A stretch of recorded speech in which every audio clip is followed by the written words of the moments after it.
Good morning, my artsy friends. Ken here, your Thrifty Apprentice. Welcome to our regularly scheduled Monday morning live. Um, and today, hopefully, I have quite a bit of fun planned for you guys. So, we're just going to go ahead and jump in. And as we normally do, we're going to talk about those things that have already been covered leading up to this live. Now, on yesterday, it was quite a crafting day, but we had a pre recorded video come out at 10 a.m., which we normally do. And in that video, I am showing you how to combine your art side with your craft side, and we created this little beauty. And it is all hand painted. The box is created from 140-pound cold pressed watercolor paper that we painted with Inktense pan paints and with Inktense pencils. Use a little bit of stamping, pulled apart some Christmas bows we had here, used some leftover Christmas tree ornaments in order to construct this little Christmas box as a last minute gift idea. It has a pull out bottom in it. And of course, in there are some treats, all types of treats. There's watercolors, a water brush, a sponge, a handmade mixed media sketchbook, all inside wrapped up. So go check out yesterday's pre-recorded video if you want to catch this being made. And this is a part of a special project that I have that actually won't be coming out until July of next year once we start tackling Christmas in July. But you will see that again a little later on down the road. Now, yesterday around 6 p.m., my Patreon sponsored a Craft All Live that was available on YouTube, available free on Patreon for all level members. Um, Facebook group Paints, Pencils, Pastels, and Markers. So everybody had access to it. We were on for quite a while, and I still need to go back and edit that live to cut down all of the extra and just get to the nitty gritty. And I'll be doing that once I wrap this live up. So yesterday's replay will be available hopefully by this evening. But in that craft alone, once again, we tackled the idea of creating our own box where we used a piece of 140-pound cold pressed paper. We painted the paper to give us this starry, snowy feel. And then, of course, we decorated the front of the box. And I did show you guys step by step how to make this box. I still need to make the things that I'm going to be filling this box with. But this is a wonderful way to make personalized gifts, right? Your own boxes, and to literally just put together a gift right out of your house and not spend one penny. So you definitely might want to check out yesterday's live, both the pre-recorded with the first one and the live with this one. And in that same live, I also showed you guys how to make this little cutie. And again, all of these are going to be for a project I have coming up for July. So this is the second little cutie that we made in yesterday's live video. And this is basically a one lope. A one lope. I know, sounds crazy. But it's basically a piece of pattern paper that has been folded down into an envelope. And if you want to, you can actually make another envelope to put this in to gift it, or you can gift it just like this. So I just put a nice piece of pattern paper on the front. And the real cool thing about this is when you flip it over, you would expect to open it and pull something out of it. But instead, as you open the envelope, you're going to get all of these inspiring messages that open up into a middle fold. You got a little spots here to write yourself some notes if you want to.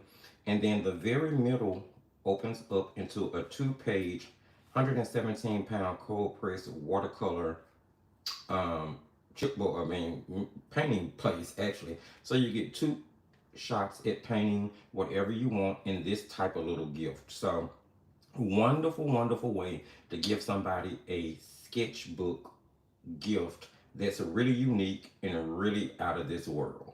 So This is also something that we created step by step in yesterday's live, just in case this is something you think you would ever be interested in maybe gifting someone. It's a really, really unique gift. And again, it's something you can put together in the comfort of your home without spending one red cent. Absolutely amazing. Be sure to go check that out, and you will see this again coming up for that project that I'm talking about. But again, it won't be to July 2025. Okay, I am going to go ahead and kind of jump on in. We've done a lot of Christmas painting, friends, over the last couple of weeks. And today will be no different because you know I am going to ride this holiday spirit train till I just cannot ride it anymore. And I'm going to just grab what we'll be working on today. Today we're going to be kind of doing something a little different. It's going to be Christmas themed, but it won't necessarily be too Christmassy. Let me show you sort of what I'm basing this off of. I did this little painting in Patreon. I want to say last Monday night we did this painting. So what I'm planning on doing is kind of transposing this into a bigger painting. We're going to change it up. Maybe we'll do like the Christmas ball theme on the mug. Maybe we'll do a candy cane thing. I don't know. But we're going to have fun. Now, a traceable for this will be available after the live over in the creation station level of the Thrifty Patreon community, in case you feel you don't want to draw along and you want to wait till after the live. Go grab the traceable and possibly, you know, come back and watch the live, participate that way. Now, here is a little item that I've been dying to try out. These are called Crescent, what are these? These are Crescent cold press watercolor boards. Now, here's the thing. I have yet to try a watercolor board that I like. I've tried several different aqua boards from different companies, and none of them really just tickled my fancy. So I'm really curious to try this brand out. Now, what I have found that I really like is the Soho Urban Artist stretched hot press watercolor paper. That one that they stretched across the canvas, a frame, in order to make it look like a canvas. Now, those are really, really good. I love those. You just have to keep in mind that it's a hot press paper. But this is Premium Watercolor Board, Heavyweight, Pure 100% Cotton, Acid-Free Surface, and Core. Okay. Okay. Extra thick, stable board that eliminates the need for stretching and mounting of watercolor paper. 100% cotton, acid-free surface, mounted to a heavyweight core. Uniform surface sizing and internal sizing provide maximum durability for wet-on-wet techniques, reworking, and erasing. Available in both cold press and hot press surface. Available in heavyweight 0.095 and extra heavyweight 0.135 boards. Okay. I think as we're waiting on certain sections of our main thing to dry today, I may start working on something on that aqua board just to test it out. Now I'm gonna grab, let me see if I can find me some clips big enough to clip this down.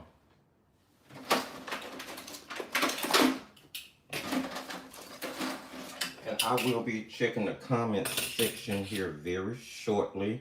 Don't forget that if you have any questions, regardless of what it may be, about art, I'll be more than happy to try to answer it. And if I can't, then I'll see if I can point you in the direction of someone who can. Absolutely. I'm gonna see if I can. Is that gonna go? Yeah. That'll hold that down for the time being. All right, let's find what we're going to be working with today. Art product. I'm going to be working with the Joyous Painter art box. This art box is still available over on the website, over on Defyantarts.com. You can find the link for that in pretty much every video description over the last 6 or 7 months. This is a limited edition art box that was released by my company. that has quite a few things in it. It comes with a free gift, which is a coaster I designed that says "For Your Creation Beverage." There is a welcome card that has a QR code for the free class. And in that free class, you will be designing the prickly pear that's on the front of the free gift. That card includes the pigment numbers for all of the paints that are going to be included on the dot card, which I didn't grab one of those. I don't even think I have one in here. I think they're all packed up inside boxes to ship.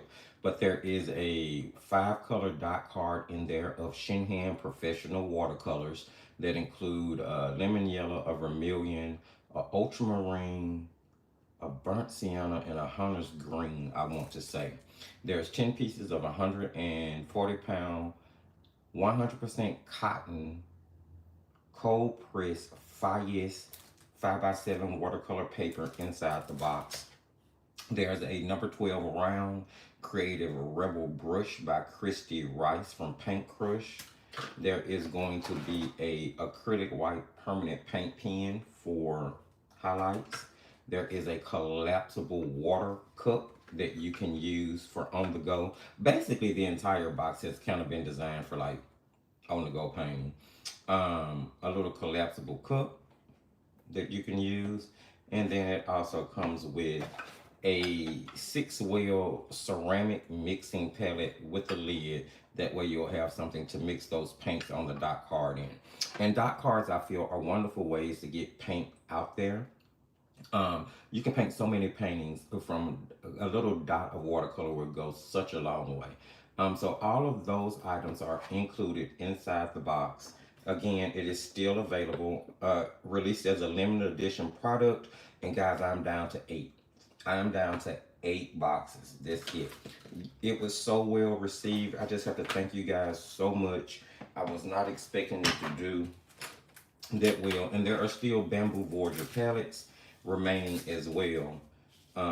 Plenty of those. So if you haven't gotten your bamboo Voyager palette, now would be the time to do it, or they're available. And if you don't know what that is a 100% bamboo palette that was released by my company with a slide door on top, magnetic hole, very thick, very sturdy, very small footprint, but holds 24 half pans of paint. And the palette does come with the 24 empty half pans in it. You will have to fill it with your own paint. So, yeah, just a little plug, some shameless plugging. Let's get started. We're going to jump into painting this little mug here. I'm going to actually be using a little bit of heavy graphite today. I kind of feel like doing a graphite. You guys know I like to use graphite with my watercolor. So I'm actually going to be over sketching this transfer just so you guys can see. And we're just going to start here on this edge with the handle. And I'm going to actually use quite a bit of heavy pressure here because, like I said, I want the graphite look.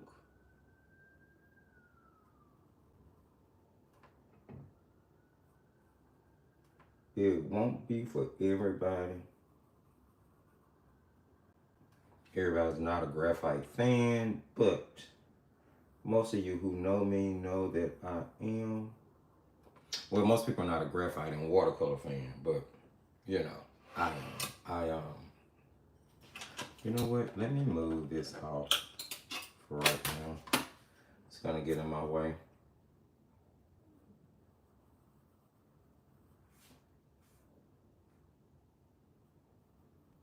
I actually want that to rise up over the top of that cup just a little bit more.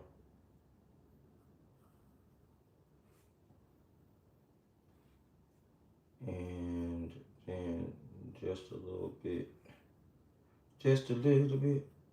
here.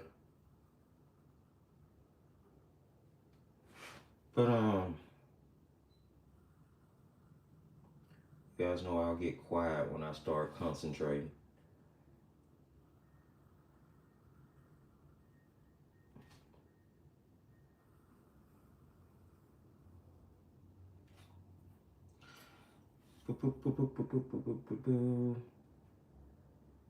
Who's cooking for Christmas? I might need to find somebody's house to come to because I don't want to cook. I don't want to have to, but I don't want to.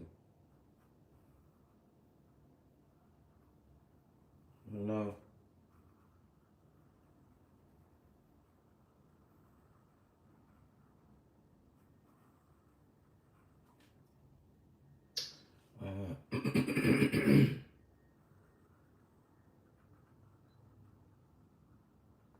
I'll have a little chocolate syrup kind of spilling over the top there. And indeed.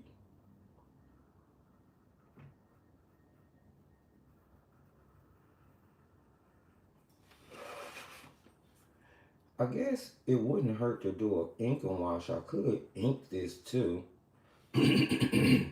maybe after, maybe like after, maybe like after I finish painting it, if it makes sense to ink it, I will. I don't need that. I need that to go.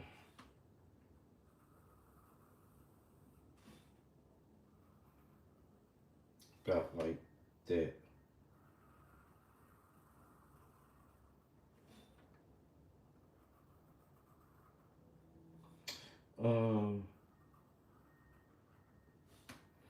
And of course, once I get this darkened in, you can always screenshot the screen if you don't want to wait on a traceable.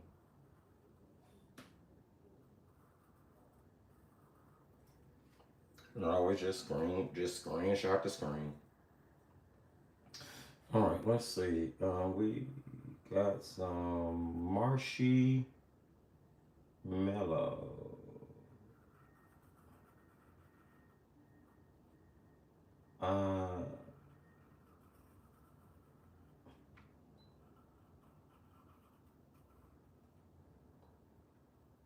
And like I said, this is sort of a play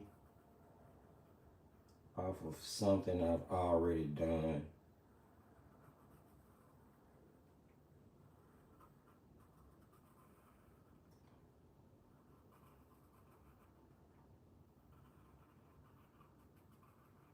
All right, there we go. Clean up that handle a little bit.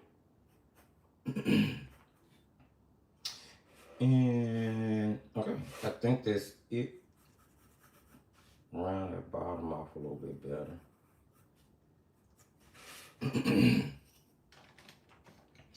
And then I'm going to be using the Shinhan professional watercolors to paint with. These are the watercolors that's included on the dot card inside the Joyous Painter's art box. And I have a video coming out in January on the worries of dirty paint water. And I think that's going to be a real cool. So do I want to do a design on the mug? I really do. I can't decide if I want to do a candy cane stripe, or maybe we'll do that on the actual scarf wrapped around the mug, and we'll keep the mug. I don't know. I don't know. So let's just jump in. I'm going to start mixing some washes here. I'm going to grab a number, I guess it's 1/4 inch dagger because this was here. I find myself grabbing this brush a lot, even when I'm not thinking about grabbing the brush, I'm grabbing it. Now the red that we have in the Joyous Painter art box is the vermilion. So I'm gonna mix some here, but what I wanna do is take it a little bit away from its orangey feel. So I'm gonna put just a touch, and I do mean a touch, of the ultramarine in it. It's just gonna desaturate it just a little bit.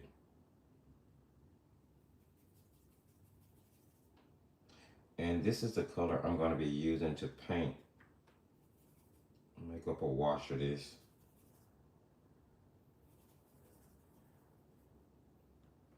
And I was almost confused because I actually have my Camel professional watercolor and a palette just like this. I even had to set up and glue extra half pans into it as well. And I think I took that too dark, but that's okay. We're going to use that color. It's actually pretty. And I'm just going to go in and start painting above. Keeping in mind this is watercolor, so watercolor will what? Shift when it dries. Shin hand doesn't have a huge shift, but it does have a shift because it's watercolor. I like to put my watercolor projects on a board, either by clipping it down or by taping it down to a board versus a staple surface. That way I can move my painting around. I always suggest this. That way you can pull your stroke towards you. Just make it easier for you to paint. Now the funny thing is this paper seems to have a sizing issue. I've been kind of trying to pay attention to that. It's just that you know it's 100% cotton paper, so it will eventually soak into the fibers. But it sort of acts like a cellulose paper at first, where the paint and the water just kind of sit on top of the paper before it actually sinks down. I guess that's okay because it gives you a minute to really work what you're doing and helps prevent harsh lines.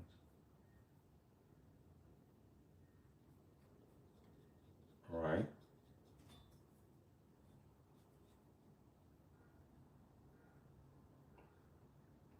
And this color is pretty mass tone in all honesty. It's pretty saturated. Although it's a mixed color. And I already know that I'm going to have to add another layer of color to this to really get the depth and the saturation that I like.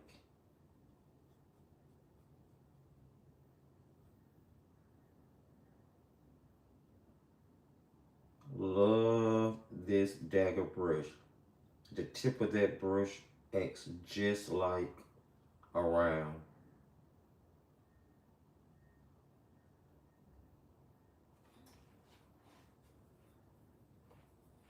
Sure does. Acts like a beautiful round. Now I could go ahead and do wet inner wet painting, but I'm not. I'm going to layer, and I will use the wet into dry blending method.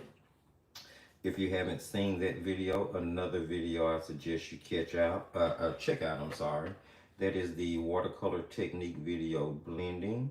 I think it came out this past Wednesday of last week,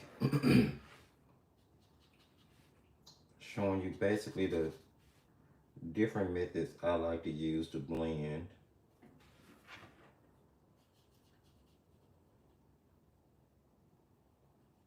Very informative video, especially if you are new to watercolor. I still need to put together that watercolor technique playlist so that all of those videos will be in one playlist and easily accessible. I do try to put together playlists on the channel so that it makes it easier for you to find videos. But of course, you can always just use the little hourglass on the main channel page to search for whatever topic you want to. I keep saying hourglass, but the magnifying glass, that's what I mean. At the top where the tabs are, you have video, you have live, you have playlists, which is where you can click to see all of the playlists. And then I think the very next one says search. And then it has like a little magnifying glass. You can press that on anybody's channel to search for any particular topic you may be looking for.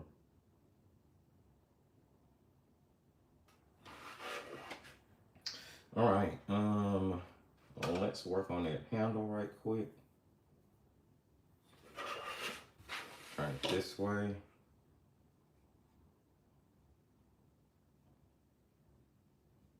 And I was really careful there just so it wouldn't back run.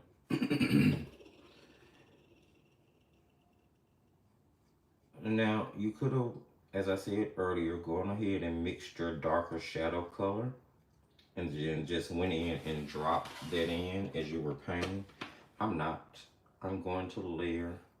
It's going to do a couple of things. One is going to prolong the time we have together, and two, I think layering allows for a little bit more realism. That's just my opinion though, based on my painting experience.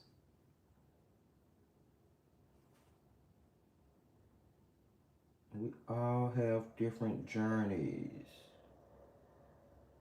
All right, so I need to give that part 2 seconds to dry. I don't want to paint the little scarf yet because I don't want to take the chance of it running.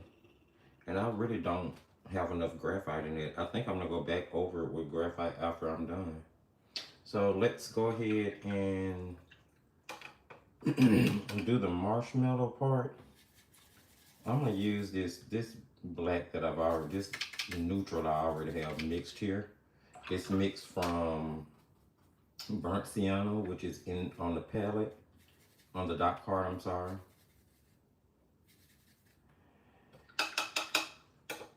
And it's mixed from ultramarine blue, which I need to refill the ultramarine in this because I use it quite often and I'm running out. I'm gonna water that down. I'm actually going to keep the water that's on the brush and not even go back into,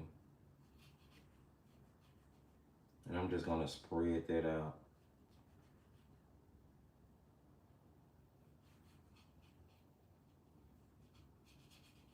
I'm not adding anything else to it. I'm not picking up any other color, just that based on what was in my brush.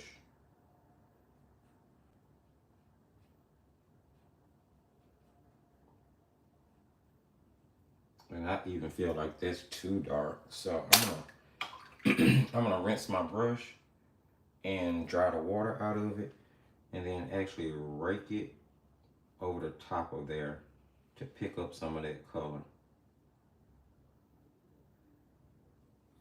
There we go.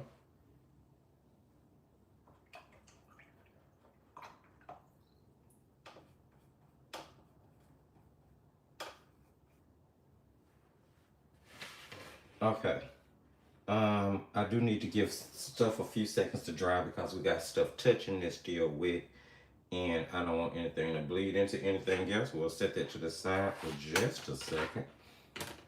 And that give me a chance to kind of play around with this aqua board that is sitting over here staring at me with me thinking, what am I gonna do? I'm just gonna do any old thing. I just wanna try this out.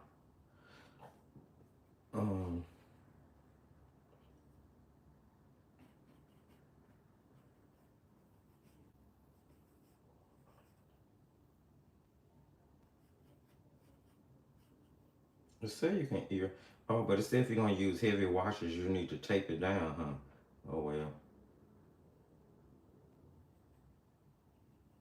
See how that went already. I'm just playing.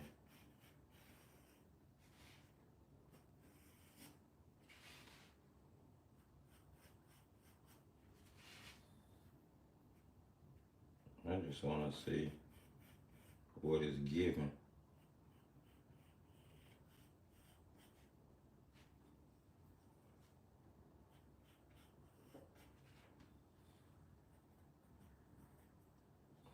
I guarantee you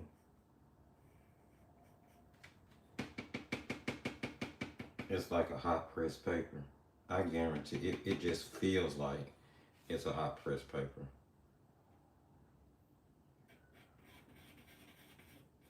Which is cool. There's nothing wrong with hot press at all. That canvas board I like is hot press. So definitely nothing wrong with it.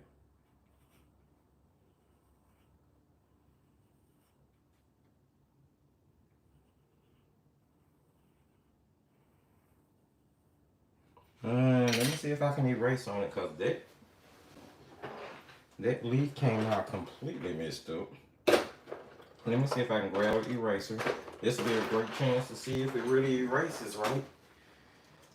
I have a white vinyl eraser. It may work better with a kneaded eraser, but I don't have one right now.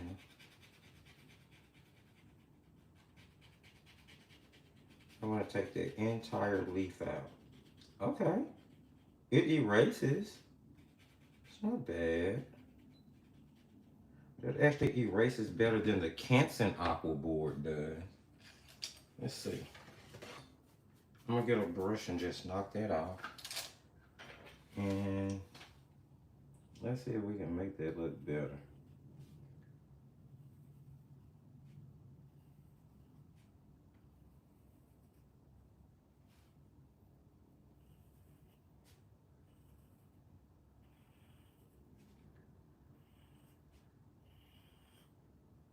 Why can't I draw this leaf? Why is this leaf being so difficult? I feel like I can't draw all of a sudden.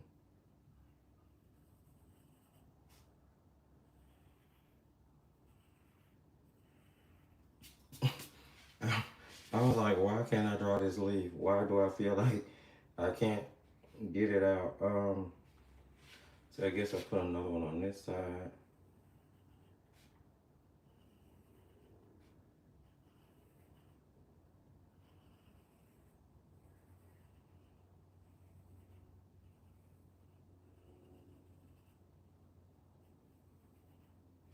Yeah, my holly leaves today ain't coming out all that great, but that's gonna work. I just want to test out the board. Okay, it erases a little. It doesn't erase a lot, especially if you use like hard pencil pressure. So that's something I would avoid if it's something you try out. I would definitely avoid any type of hard pencil pressure or super graphite anything. Let's see. We're gonna go in with, I'm still using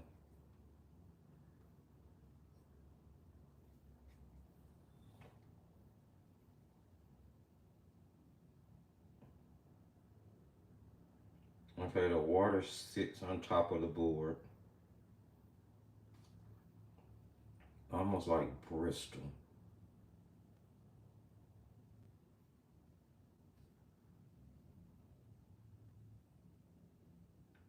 I'm being careful not to bump up against that other berry.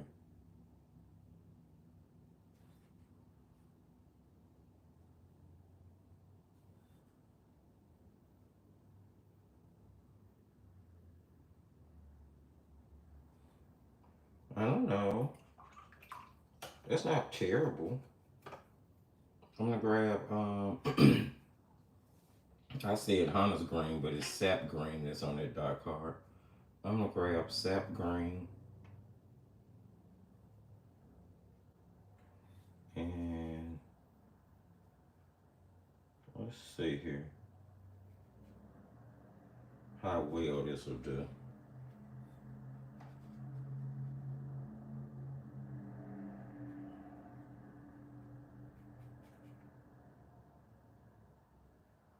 I'm not using a lot of water on it because I'm just not sure. That whole tape down, wax the ends if you use a lot of water kind of have me a little shook, but I'm figuring that if I treat it like a hot press paper, I may can prevent that. You prevent forest fires? You guys probably have none. Well, some people will, but some people won't have any idea what I'm talking about when I talk about Smokey the Bear and preventing forest fires. Okay. I don't like the fact that it looks like it wants to peel.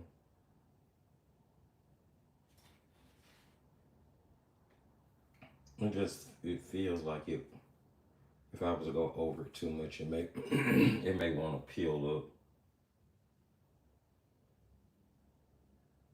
I don't know. It's not terrible. I love how that red flowed into that green. It's gonna neutralize, but it's pretty when it happens.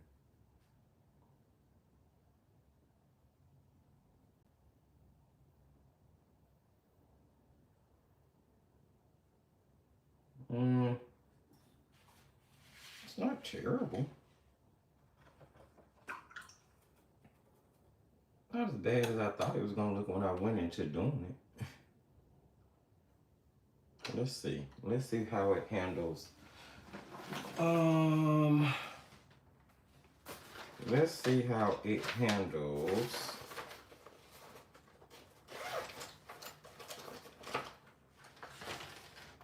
ink. This is a Faber-Castell Pit Pen Dark Sepia. It is waterproof India ink once it dries. You guys know how I paint my sunflowers.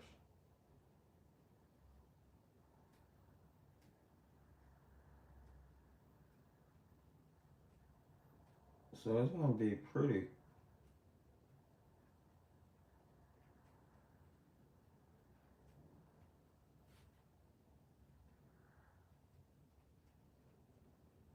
Okay, that pen feels good on it. That pit pen feels really good on it. I don't have any dragging. Um, it's a little scratchiness because that is felt. Now they say this is size, but the size and I mean the texture is it's not a lot of texture at all.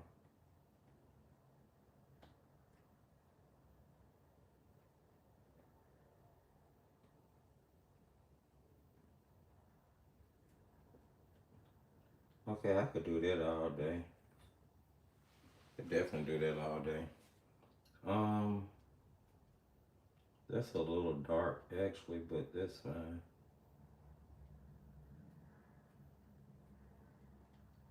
Let me see. Do I have another brown in here that's a little softer? This is a what color is this?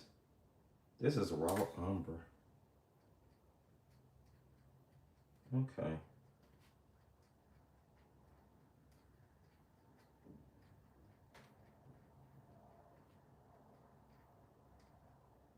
Not bad.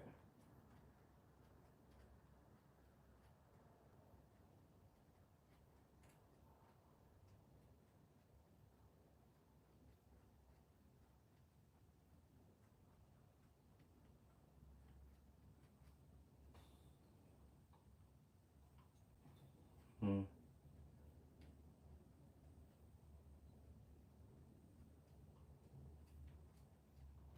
Basically what I'm doing is making little circles,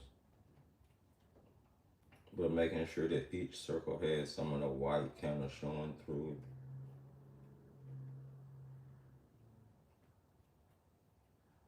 it. And you're only seeing a portion of the sunflower, so I saw a tag like this for Christmas. I thought it was so cute. And I love sunflowers, so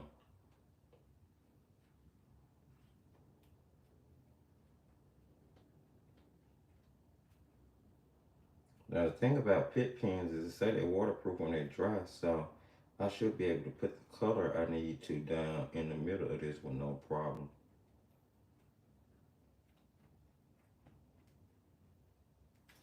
We will see.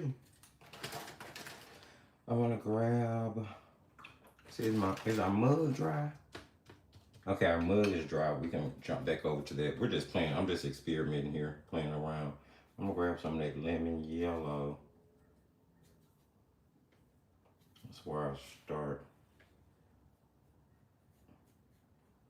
really bright yellow.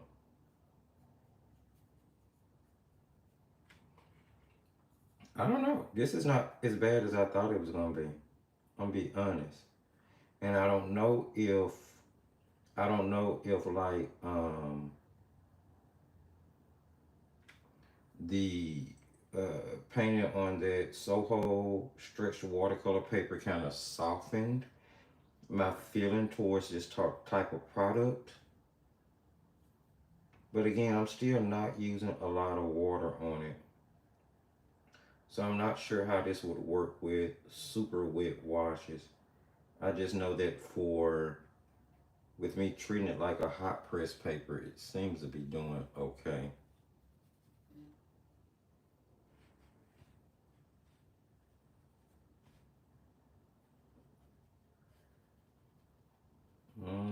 But we will see, right? Once we go back in to start the layer, we'll see how any of that works out.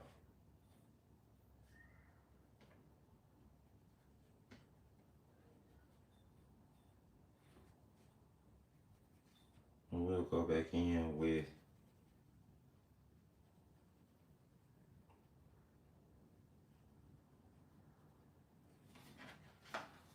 I don't know. I'm not really mad at that, if the truth be told. Probably could do for another layer of color. Definitely on like,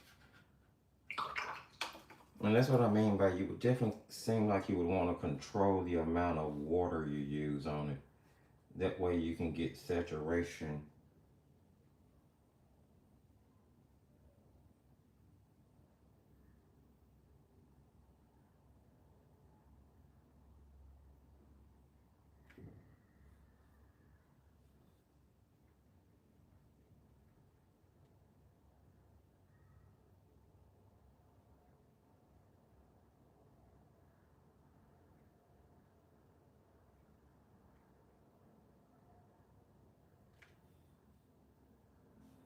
Okay.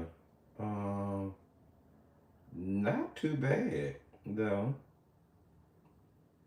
It's a cold press paper according to them, but treat it like a hot press paper and it works pretty well.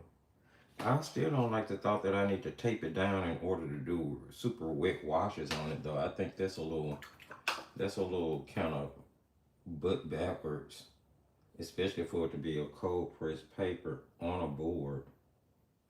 I mean, seriously, what's the point? If I'm just putting a little character to the hollow leaves there. Just kind of scribble a little texture in them with a second layer of the what is this color? Sap green.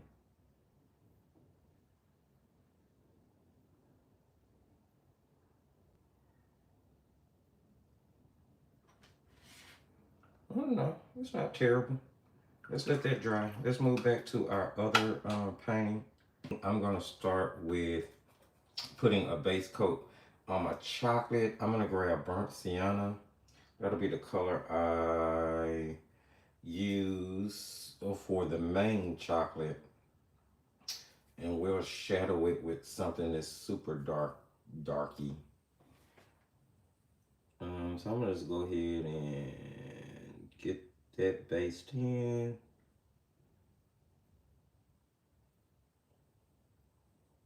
Now yesterday I used a hair dryer and I decided I wouldn't put you guys through that today. I'm gonna tell you why. Because I got plenty of time. I'm not in a rush. It's the holidays. You know, even though I have to go to work tomorrow, we're only open till 6. I only have to be there a very short amount of time. And I can't even promise you I'm going to stay the whole time I'm supposed to be there. How about that? I can't promise you that. I want to come home and paint and craft when I get off of this video.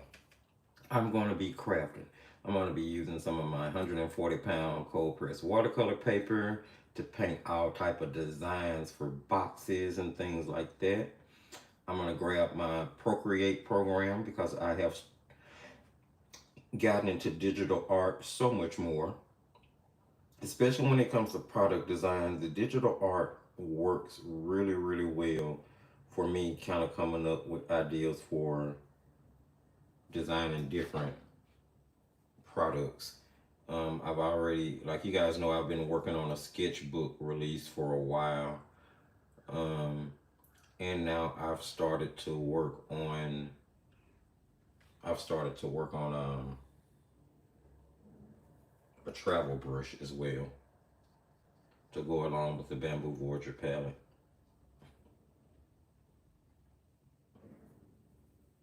It's just a matter of finding the right manufacturer. I found one manufacturer that I think I like for the travel brush. I have a test sample of brushes coming so that I can paint with them, and it's only going to be one brush or one travel brush release, but I have some different sample brushes coming to paint with. And what color? I guess we need to do. We're gonna do. We're gonna shoot over to the green, and that's the color we're gonna do our little scarfy scarf.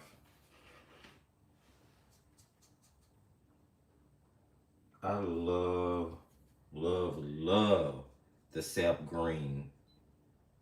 I love Shinhan's sap green. I love Shinhan paints. Period. You guys know that. They're professionals. The PWCs are like in my top three professional paints. These are a student grade paint, but they are an amazing bridge paint. And I actually reach for these before I reach for my Miliang, which we do have a new line of watercolors from Miliang that we are going to be testing out at the very top of the year. We may actually open them to test them out for. I may go ahead and I need to do an unboxing. Maybe I'll start shooting the review video for them. That way I can go ahead and do an unboxing and tape it for the review. Pan them up, get them dried down so that we can use them in our next live, which will be December 30th.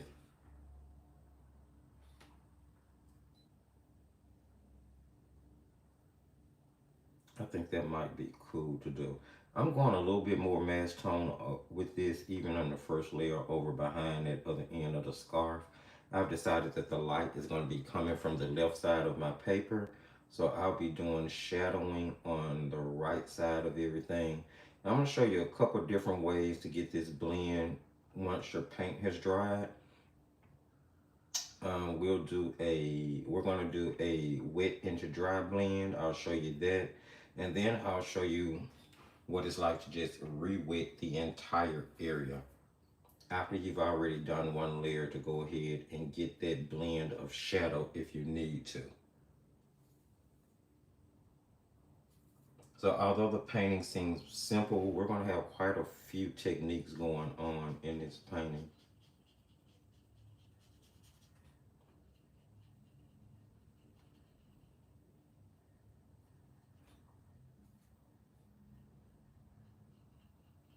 See, that's what I mean, but it seems like the paint almost skips sometimes. Has anybody else used 5S? Anybody else used 5S watercolor paper? I mean, don't get me wrong, I like it. And we've painted several different illustrations on it so far, and they've all come out pretty well, if I do say so myself. As the artist. My opinion might be a little biased. But yeah, praise yourself, guys. I don't ever want anybody to think I'm being snooty or anything. But listen, you got to be kind to yourself. I tell you guys that all the time. Art is supposed to be fun. Yes, it can be a business. Yes, it can be something that you use to support your lifestyle. But it should still be fun, you know? Lighten up. Don't take yourself so seriously sometimes all the time. Be kind to yourself. It's just a piece of paper. If you mess it up, you can always start it again. You know, it's not like the end of the world. Now, I do know that you know, it's a little frustrating to get so far into a painting and then mess it up. Lord knows I've done it several times and been so upset with myself. But, you know, you have to give yourself a little grace sometimes. Let's start with, I want to put a little bit more saturation on. I'm just going to use a really thin layer. Now watch what we do here. I'm going in a, with some of this vermilion that we use. And I'm going to purposely kind of zigzag so that I have more saturation in certain areas and then it's super light in other areas. Basically starting to build a shadow, and I'm going to leave those hard. I'm not blending anything out.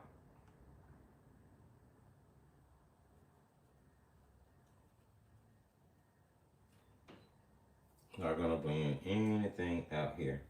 And then I'm just going to put on that second layer, and you'll automatically start to see the handle start to take some shape.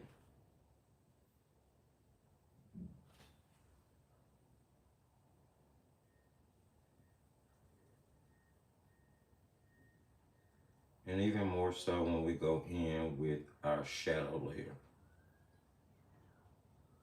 That was just to put down a mid-tone on that handle.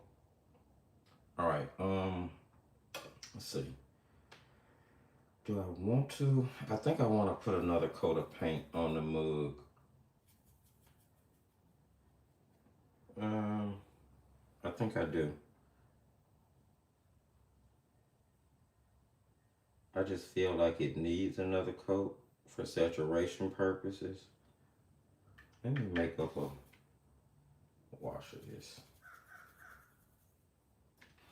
I don't know why I feel like it.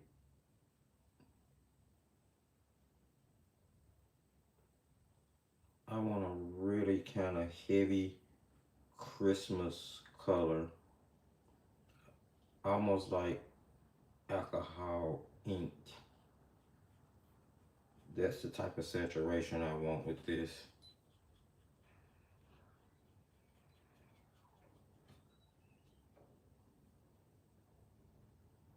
One of the reasons I did not wet my paper before I started painting, I was trying to control the shift and it still shifted a bit. I'm gonna check the comment section in just a second. I'm gonna go ahead with painting this layer, add in my shadow. I'm gonna start to add in the shadow for the mug. So when we get to the right side, while it's still wet, we'll go ahead and start mixing and dropping in our darker colors. So I'm gonna get that based in. And while we still have damp paper, I'm going to get me some more of that vermilion over in the corner here. Okay, a couple different ways you can go. I'm gonna go with ultramarine blue. And I'm just gonna add a touch at a, oh well, I made it purple. I was gonna say I'm gonna add a touch at a time, but that wasn't a touch. Let me go back in with some more vermilion. What I'm shooting for is a dark red here, but I don't want it to be dead. So I did not shadow it with, you know, green, which is the opposite color. We're not gonna shadow with green because I don't want it to look dead in any way. So I'll put that shadow color in on the end.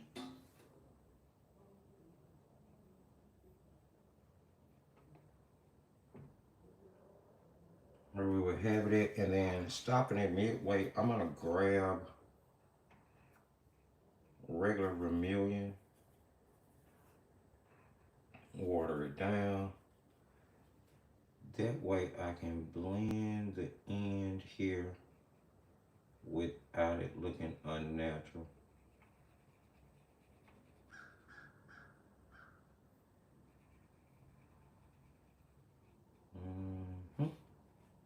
There we go. I really feel like it needs to be just a touch darker, honestly. Add a touch of burnt sienna to it.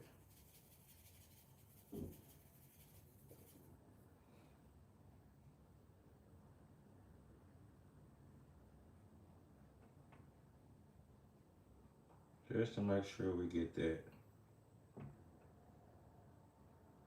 dark on that end over there.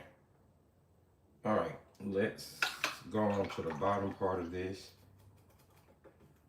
And I'm gonna rinse my brush out and just even that line out there. I don't want any like back runs or anything, and I just felt like it was gonna act a little crazy. All right, let's go in. Nope, don't need that. I need regular vermilion.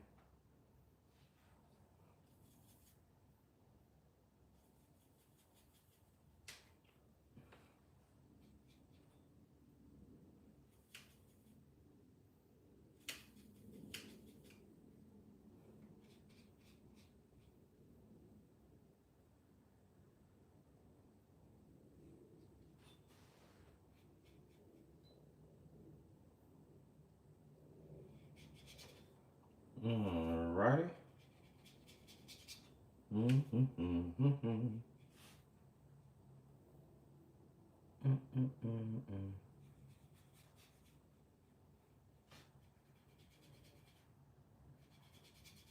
This paper is doing pretty well not to be taped down at the bottom or being clipped down at the bottom.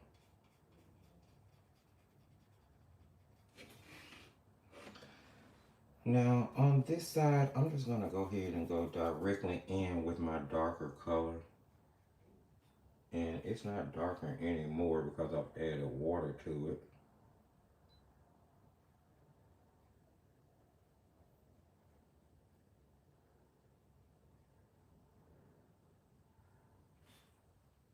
Because I need this to circle down.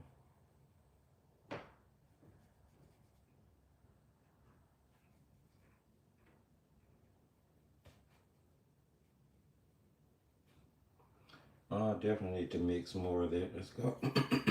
Vermilion. And you see how well it activates. Like once the paint is wet, it's hard for me to even keep it. Like I was trying to grab just a little blue just then. That did not work.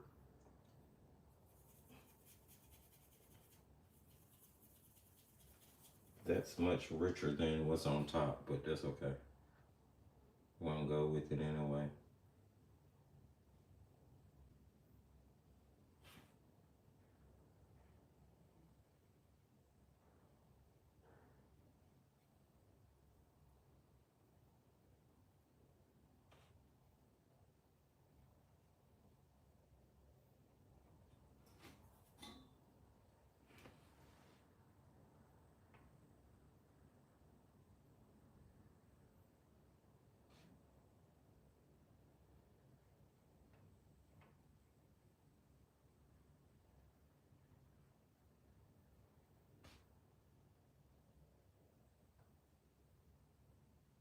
All right.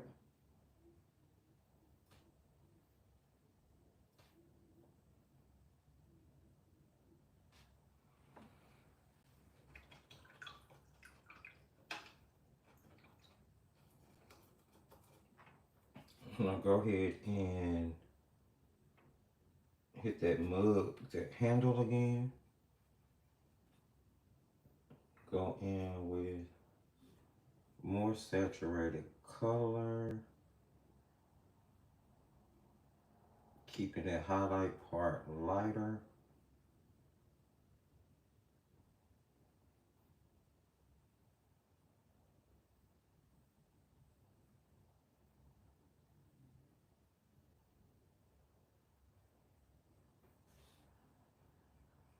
And then I'm going to go in with my darker mixture. Let me turn this sideways. And I'm going to work towards the inner part of the handle.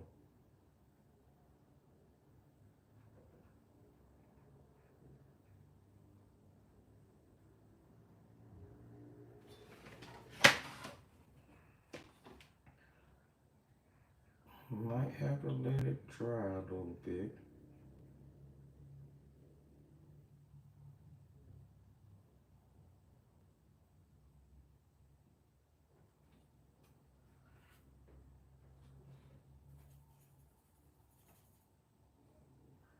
Trying to get dimension. I feel like I need to let that dry.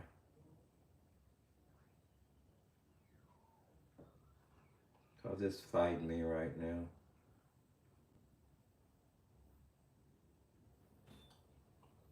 And I feel like I'm gonna have a hard line there, but it is starting to take shape. So I just feel like I need to let that dry for a second before I keep trying to work on it. I'm gonna jump into, oh my goodness. I'm gonna switch over to a 1/8 dagger, and I'm gonna go into that darker color I already had mixed up. And I want to start with etching out some marshmallows here.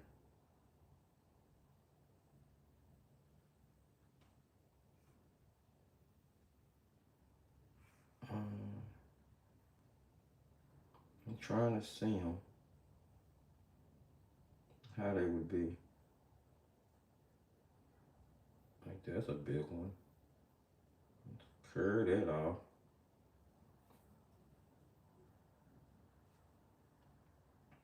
You won't be able to see that one. You'll be able to see a little bit on that one. Both of these turned upwards.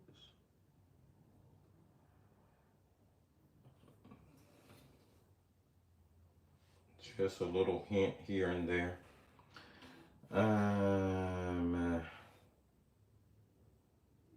I guess I could also go ahead and work out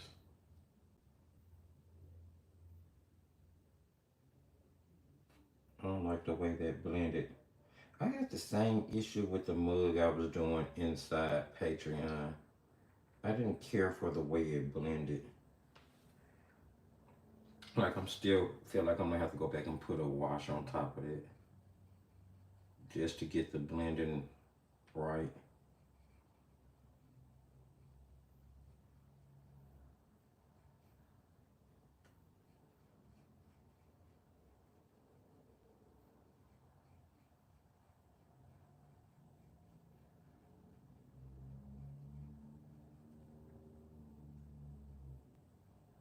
At this point, I'm painting directly from the pan.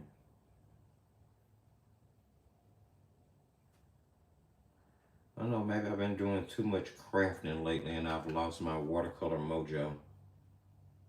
It can happen, you know. No matter how long you've been painting, it can happen. You can switch over and start using another medium for a while or doing something else. And then when you come back and pick up watercolors, it's like, do I know what I'm doing? Have I ever done this before?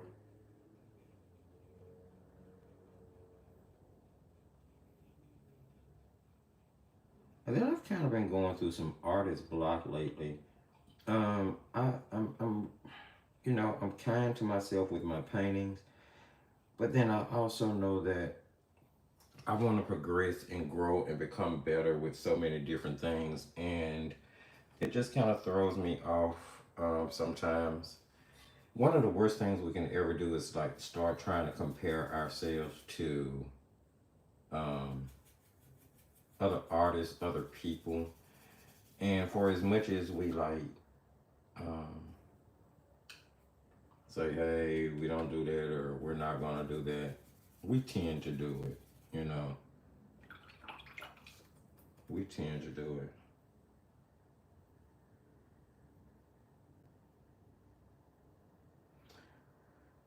Hmm.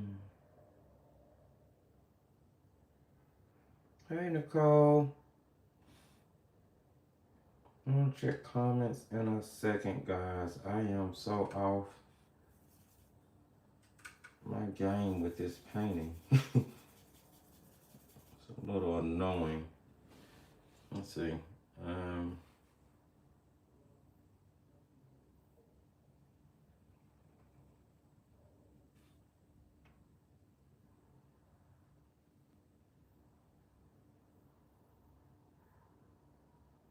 so I'm gonna do some kind of plaid here.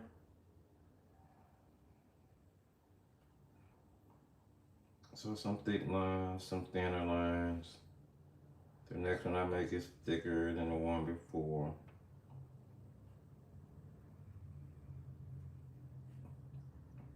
I'm just gonna hint at plaid anyway, or something of that nature.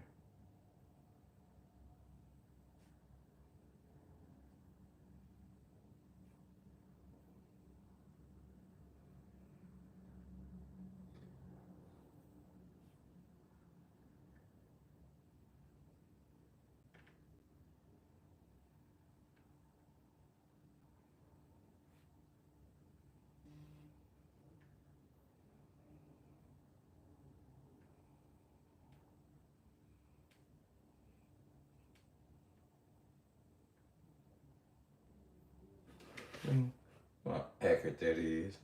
It don't work.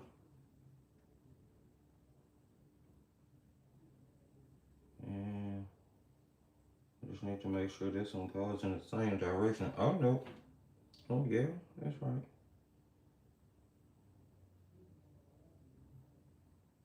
Oh, I don't know. I'm so off my game. I'm so off my game. Um, okay. I'm gonna leave that. I'm just kind of feeling myself through it. Hello, Ivy. I found that I love the texture and consistency of M. Graham. Yeah, M. Graham. I've never used them. Christy is supposed to be sending me some.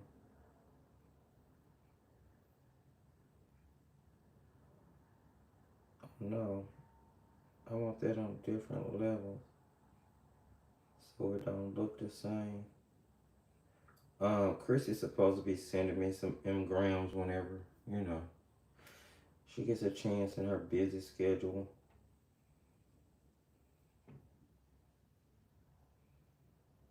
Um,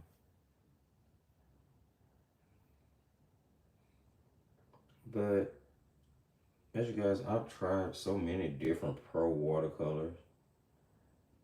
Uh, and ironically enough,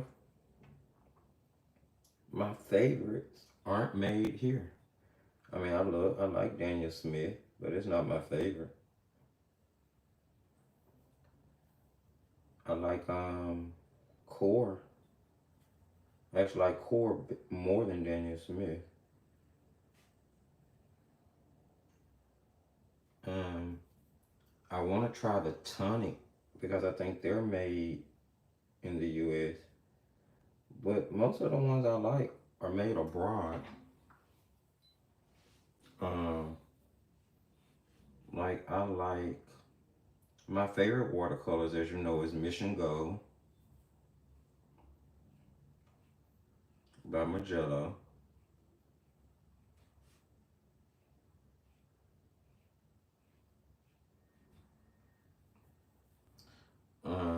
behind that, it would probably be core.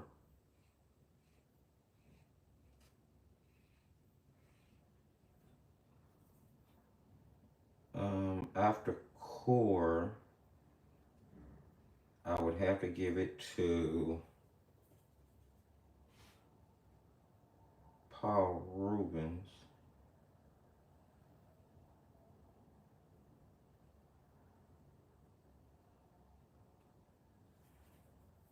Then Daniel Smith.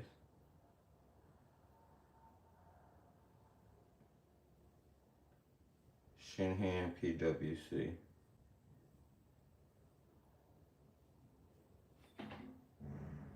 I like Holbein too. I got a review on my on Holbein coming up, so stay tuned for that before the year is out.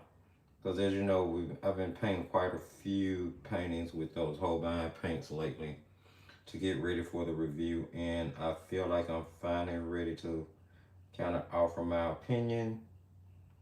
So you can definitely look for the review on the Holbein HWC to come out before the end of the year. And now that I actually have that done, I'll be honest with you, I still don't think, I mean, they're nice paints. They're really nice paints. Are they my favorites? I don't know if I'll say that. But they are super great quality paints. The thing about it is, when you cross over into the professional paint realm, what you're comparing is like very minor. You're picking, you're looking for stuff and picking stuff apart when it comes to the difference in the quality. It's not like a student grade paint.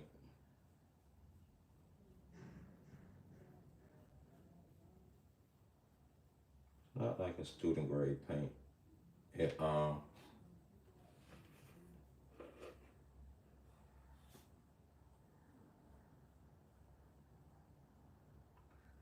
this painting is overworked, but that's okay. We're going to get through it. It's definitely overworked already.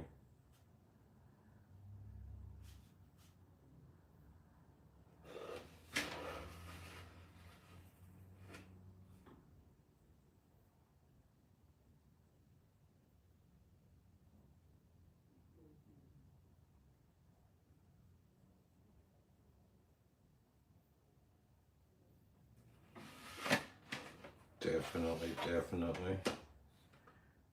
To the point where I'm starting to get like glossy lines. So what I'm going to do is I'm actually going to lay another thin layer of color on top of all of that. But I need this to be super dry.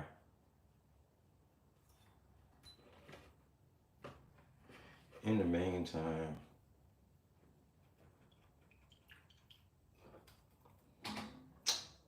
I'm going to mix burnt umber, or burnt sienna, I'm sorry. I'm saying burnt umber. You have to keep in mind I'm only using the colors that are on the dot card. So burnt sienna, and I'm gonna mix that with a little ultramarine.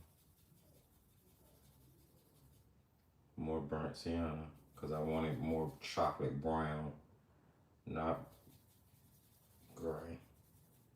No.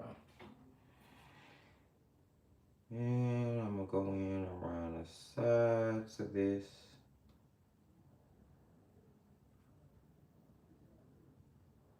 For some shadow.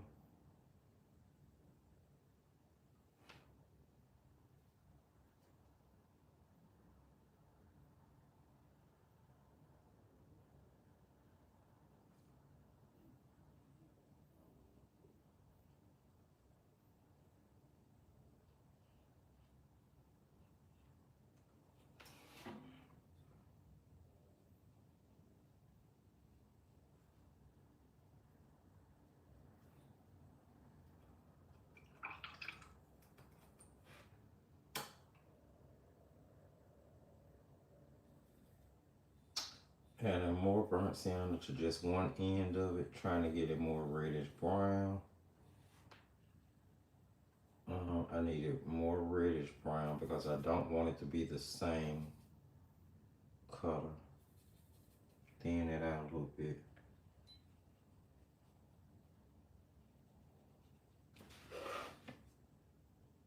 And then mix it directly on top of it right away.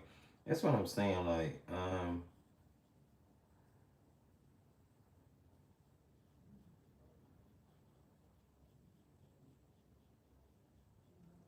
decent paint.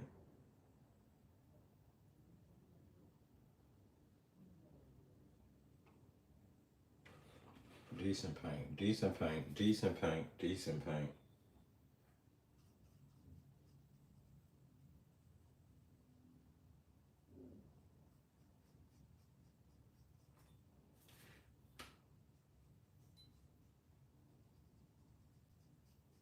Overworked painting, but a decent paint. All right. Yeah. Okay.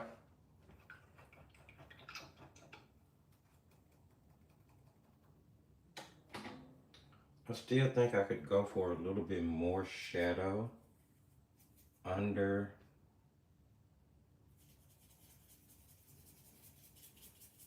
A little bit more of this darker red.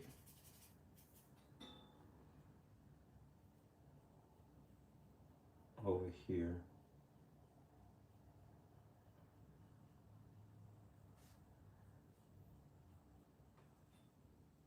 It's to the point where I'm finna start lifting color off now. That's another way, that's another reason I know it's overworked. But never to mind you that I'm gonna put another layer on it anyway, and then we're still gonna put our white on it. I know it's a nail biter. It feels like it might not come together, but it's going to. It's going to, I promise. I'm going to use a really super, super, super wet, thin wash of the vermilion because I want to tone and kind of blend these colors that don't seem like they wanted to tone or blend. So I'm going in with a really wet wash of little pigment in it. This way, if anything lifts,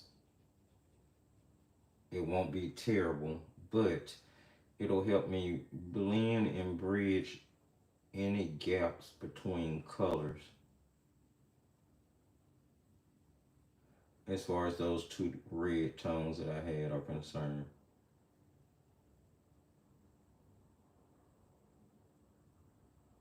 We'll put some shadow under it. This is the part I really want to work on though. I feel like that got away from me a little bit. So we just want to kind of blend and soften that bottom part.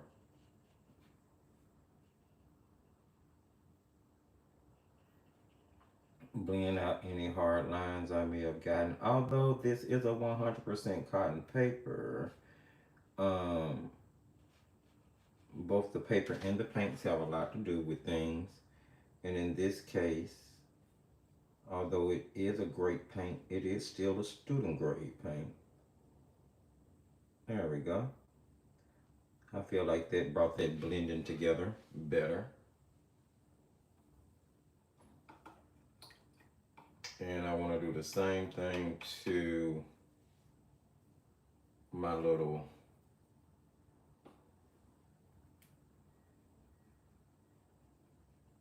my mug handle. I feel like that edge definitely needs to be softened. Now this blending that we're doing right now is what I meant by wet into dry blending. I'm using a dry area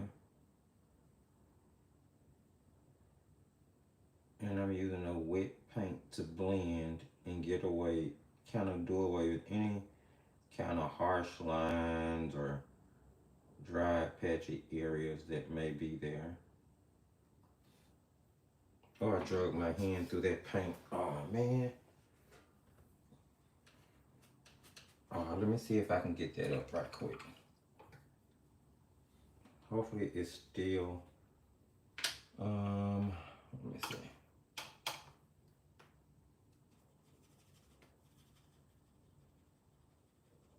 Nope, that's not really gonna come up. I'm gonna have to just work that into the shadow. Oh man, I hate I did that.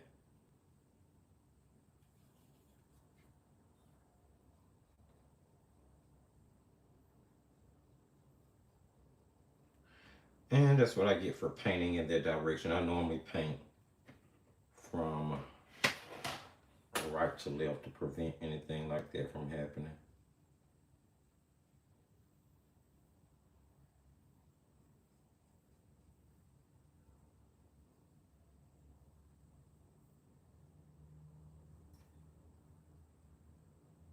All right,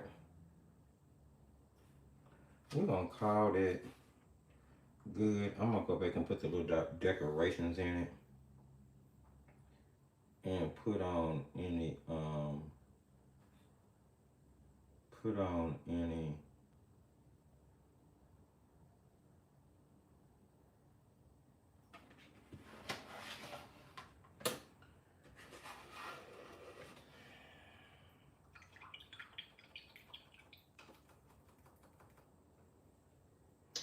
So I need to put some shadow under my chocolate just to separate it from the cup. I'm gonna put some shadow around the top part of the mug, and then I'm gonna add on, yeah, the white dots. And that's gonna let's go ahead and see if we can get a shadow in. I'm mixing this neutral back up. Again, this is burnt sienna, ultramarine blue. You can mix your neutral from any colors that are opposite each other on the color wheel. Red, green, yellow, purple, whatever, whatever.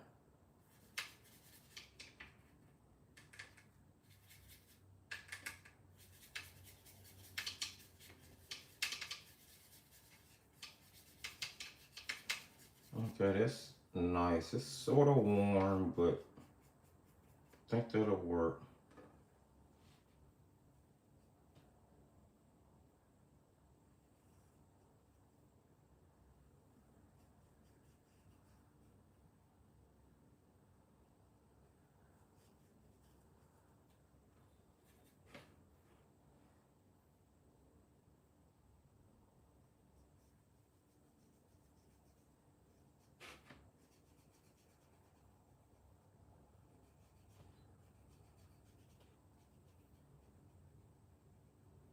It's a little warm for me. It's a little warm.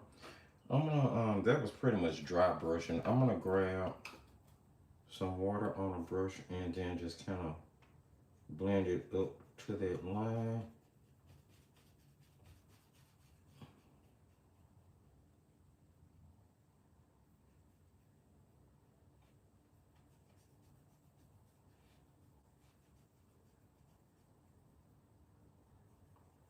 So get a soft blend.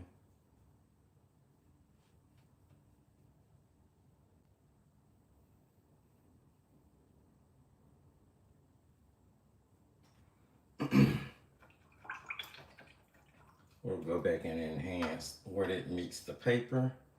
All right, that needs a few more seconds to dry. In the meantime, we'll jump back over here. And I'm going to attempt to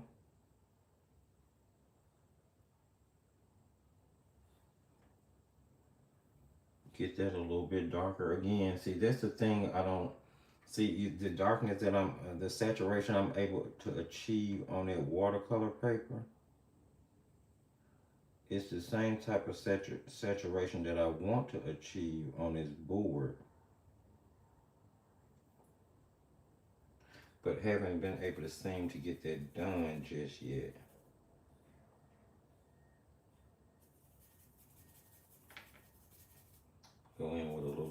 of blue there.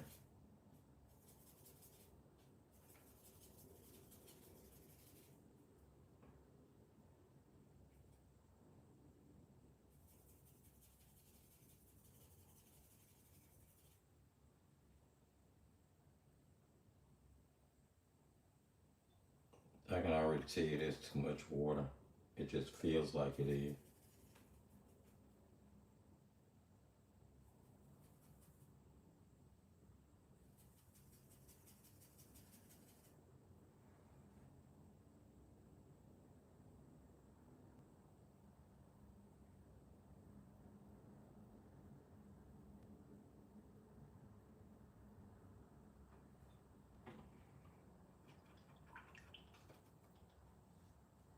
Mm,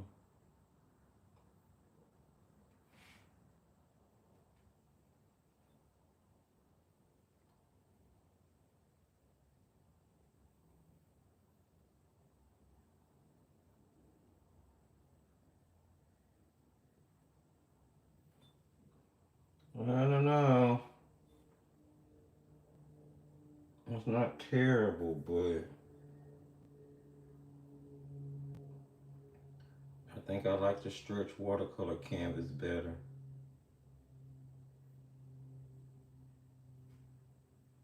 Might just be a me thing though.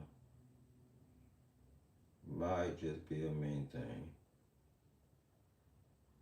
It's not terrible though. It is not terrible.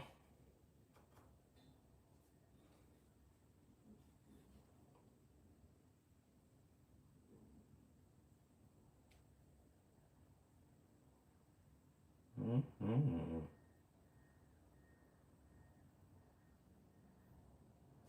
Yum yum. My tongue.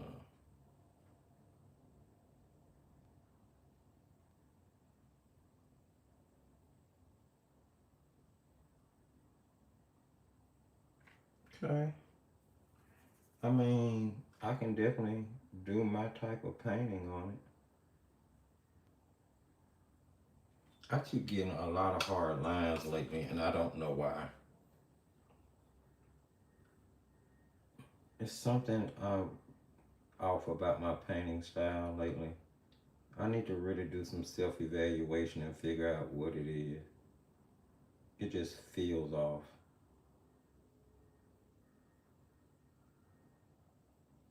Or maybe I need to self-evaluate and figure out why I feel that way.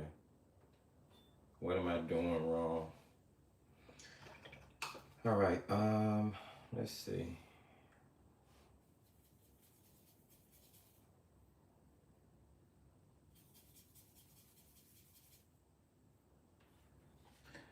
One thing I feel like is that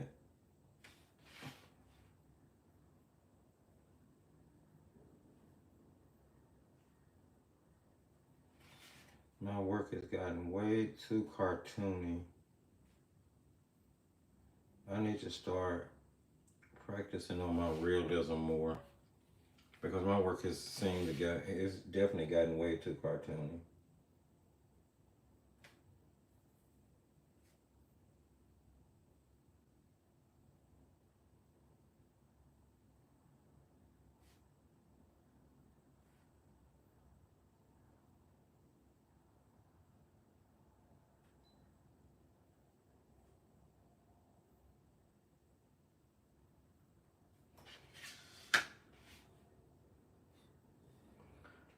I don't know. I just feel like I need to get myself together.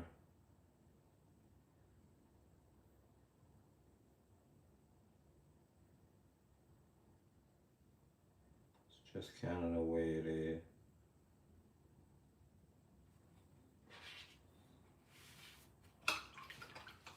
I'm trying to see if I can blend on this without it lifting the paint. Mm, I don't know if I like that.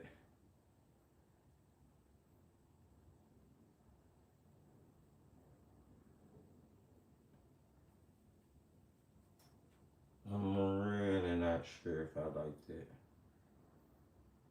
It definitely lifted the paint. Mm. Maybe, you know, if I did one or two paintings on this, kind of played around long enough to really get a feel for the board, I could, you know, it wouldn't be too bad.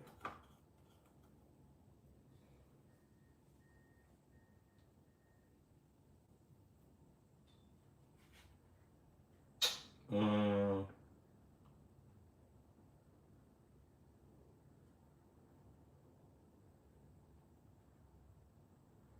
do, do, do, do, do, do. Um,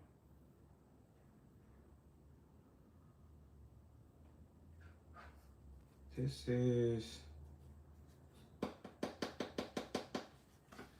okay. I mean, it's usable, okay?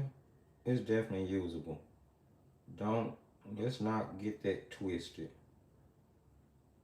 Every product has its intended use. I could see this being used for like crafty stuff.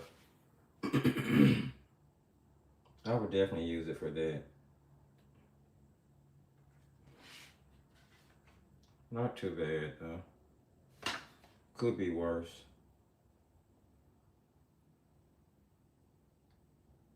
Absolutely could be worse.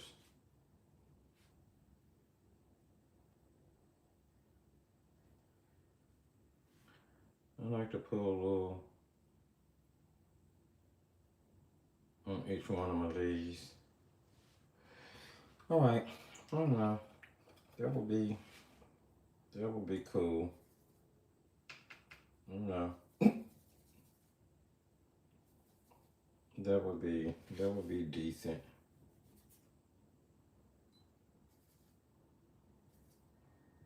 I really don't know how I feel about this board, as y'all can see. I'm like trying to feel okay about it. I really am.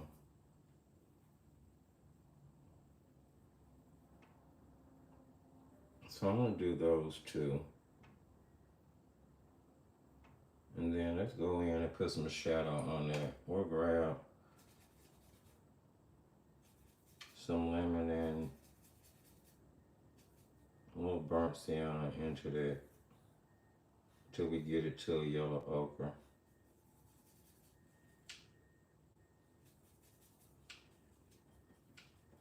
Yellow ochre-ish.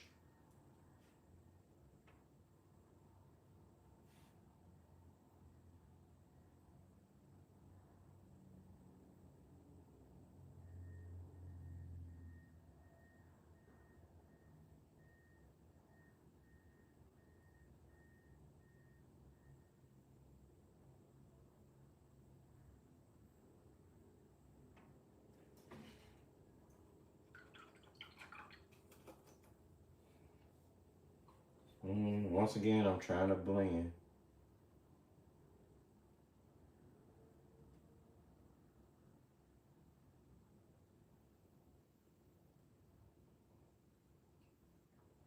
To keep from having any harsh lines.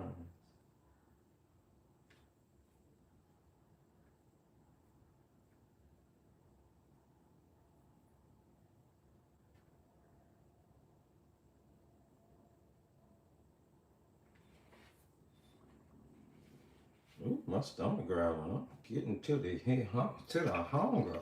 The Hunger Games coming up on me. See you later, Diane. Happy holidays.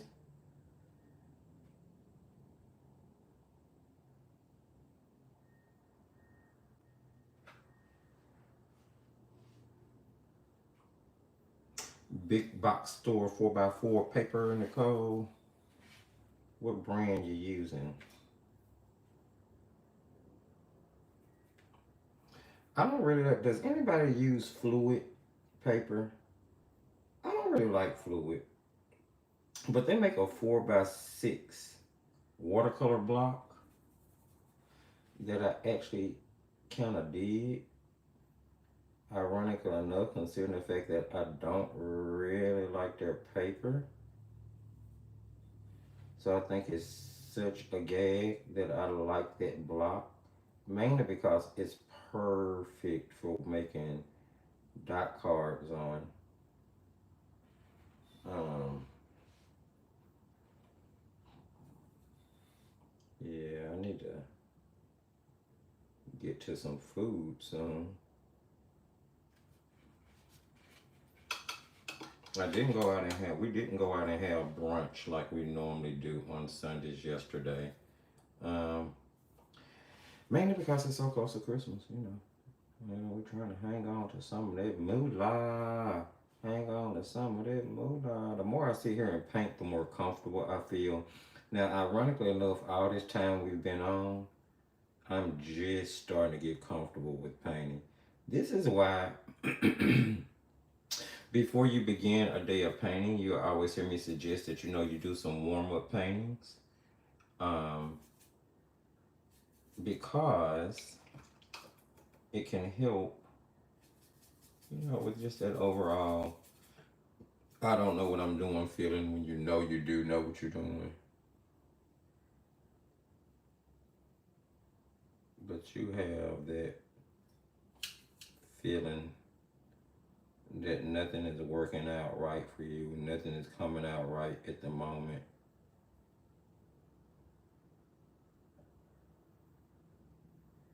Which is actually how I was feeling as I was painting that mug, in all honesty.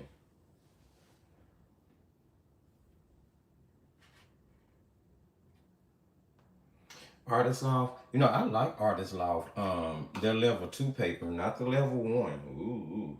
But the level 2 and the level 3 paper, I actually like. And they make a 100% cotton paper too. I've never tried that. But I pull this out all the time and show people I like this paper. The Artist Loft Artist Level 2 paper. It's I do a lot of my handmade sketchbooks with that paper. And I do a lot of product design with that paper as well. It is actually a really decent paper.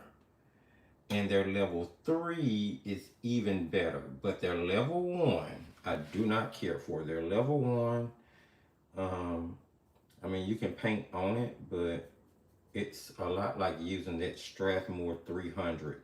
That Strathmore that has the yellow cover on it, which I am definitely not the biggest fan of. But the Strathmore 400, love that one with the brown cover.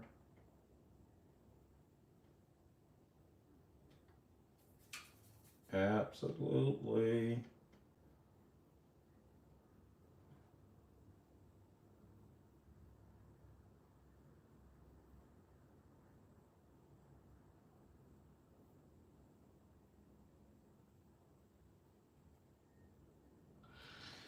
Okay, it will require me going in and doing some more layering, but that's not too bad.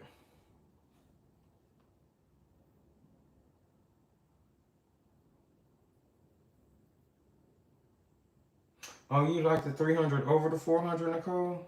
That's the first time I've heard that. But sometimes some things just work better for our painting style than others do. Um,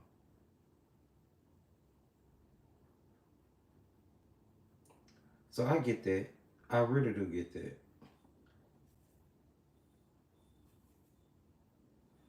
Their 500 series is the best though. Ordered off Amazon. It is amazing. Well, for what Strathmore is, let me say it like that. For what Strathmore is, it's amazing because it's their 100% cotton paper. So, because it's 100% cotton, it's better than the rest of it.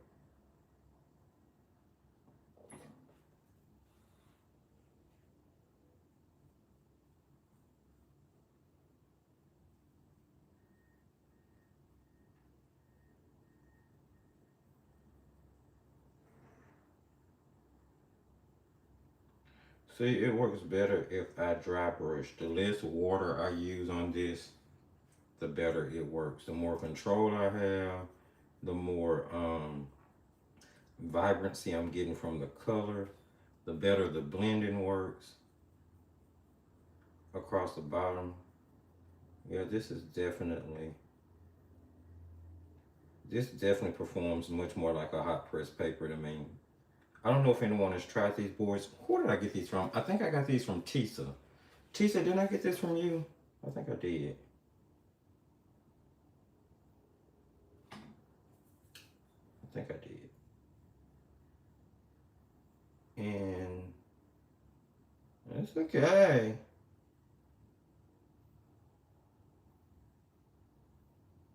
You know, I ain't gonna like rob Peter to pay Paul to buy one, but it's okay.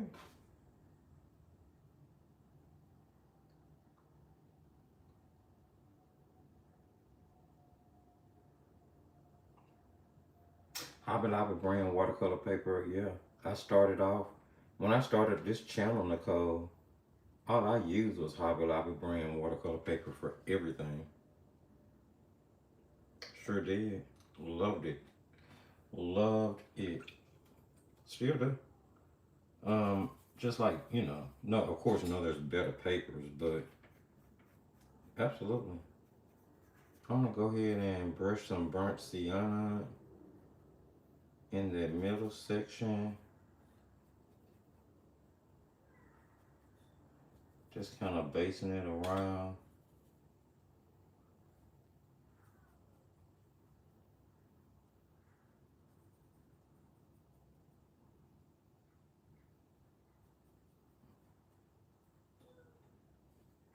And I'm gonna put some green in there as well. I'm gonna grab some sap green directly from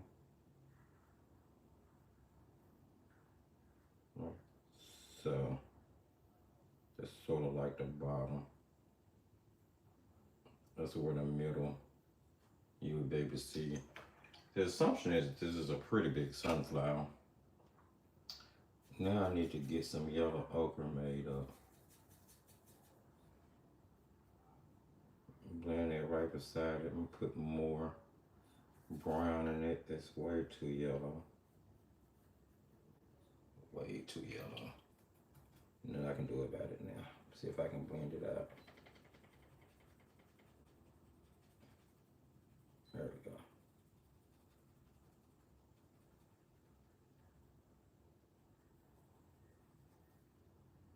It actually needs to be even browner. And then on the outer edges, it would get really dark and brown. So let's put in some shadow over there. I'm just grabbing gray and mixing it directly in on the board to the color that's wet.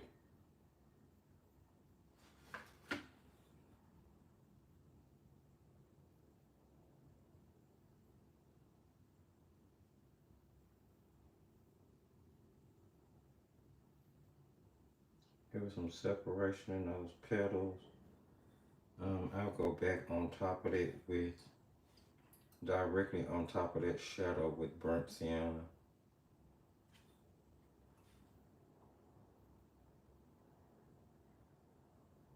Okay, I'll start getting too detailed into this, but yeah, um,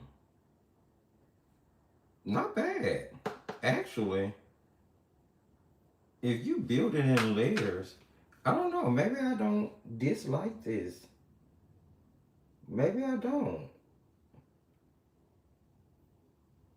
Because if you work things out in like a layer sensibility, controlling your water,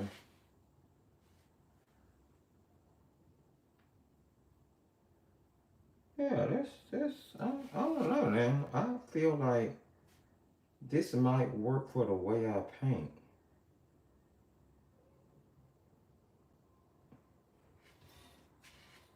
Hmm. Okay. Let's switch back over and finish up our mug right quick so we can wrap this on up. Does Hobby Lobby have 100% cotton watercolor paper? I'm not sure if they do.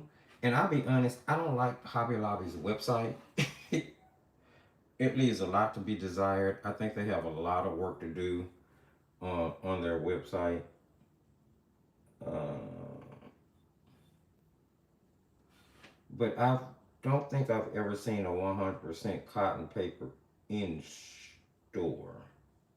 It doesn't mean it doesn't exist. I just don't think I've ever seen it.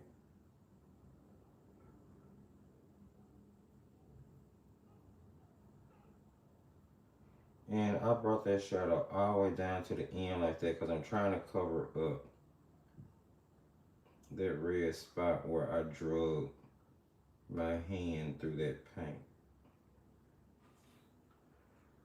I'm gonna put a little bit more shadow. So basically using that neutral that I mixed with the ultramarine blue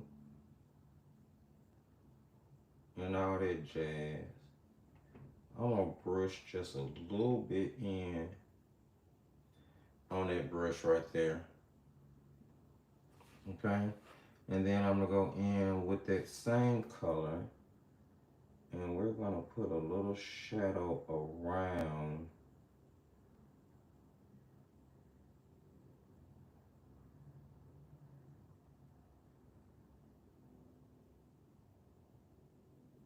the bottom and the inside of the chocolate. And that's not nearly as dark as I want it to be because I really want it to look like it's lifting up off of there. So I'm gonna switch brushes and I'm going to use this. I like this 1/8 inch dagger brush.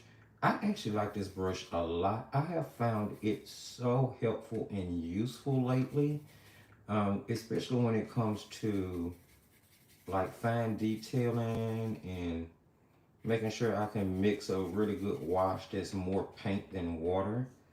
Yeah, like like that, where I can get more of an inky color.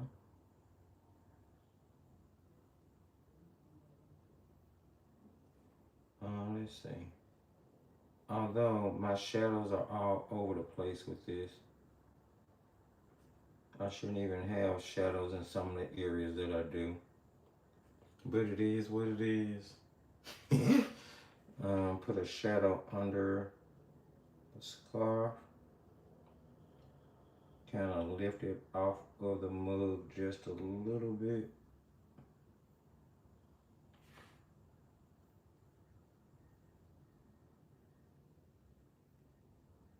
All right. And then there'll be a little shadow cast from the overhangs here.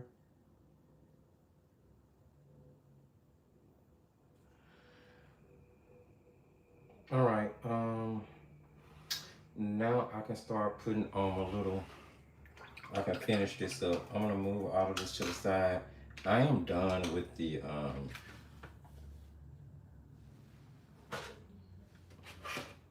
I'm gonna put this here just cause we kind of played around and worked on it today. Sunflower not coming out too bad though. I'll be honest. I'm not. I'm not too mad at the sunflower. It's a try. Just kind of have to try stuff like that when it comes to those type of. I'm adding in a little bit of a darker shadow strip right under the cup because it would be darker where the cup directly connects to the surface. And then the shadow would blend out from there.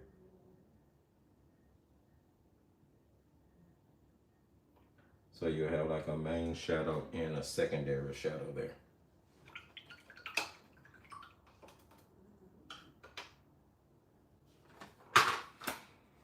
Okay, I'm moving on, wrapping this up with the last things. I think I'm gonna use the paint pen. Let's use the acrylic paint pen and see what we have. All right, let's see how this is gonna work. Good, and this is the acrylic paint pen that comes inside. Um, inside the art box.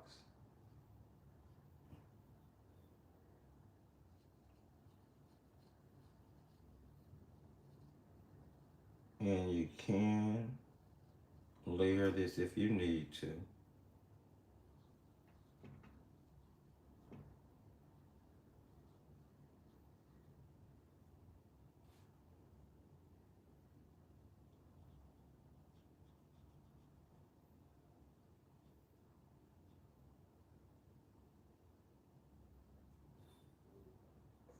Let's go through and start filling in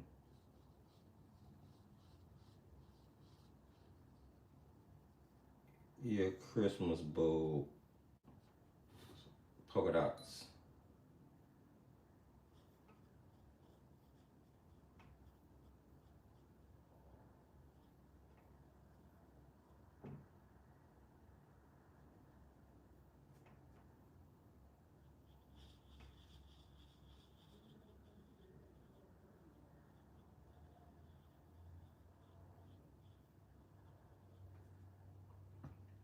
And it is definitely opaque enough for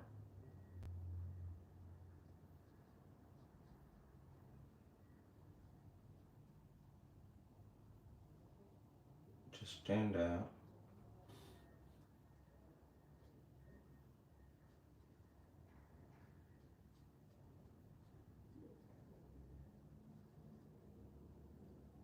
Some of them are way too big, Ken.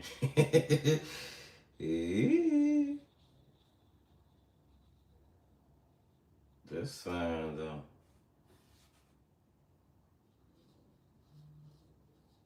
How many you put on is up to you. I'm kind of putting them on and then looking in the camera to see how this working out.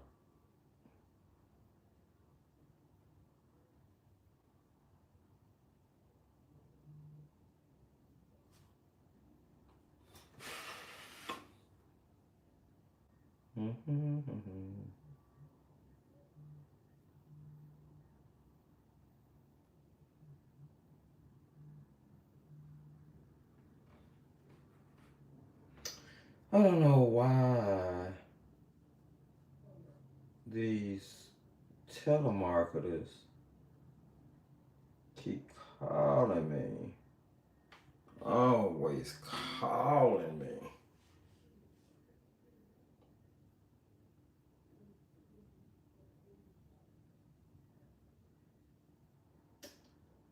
Mm-hmm.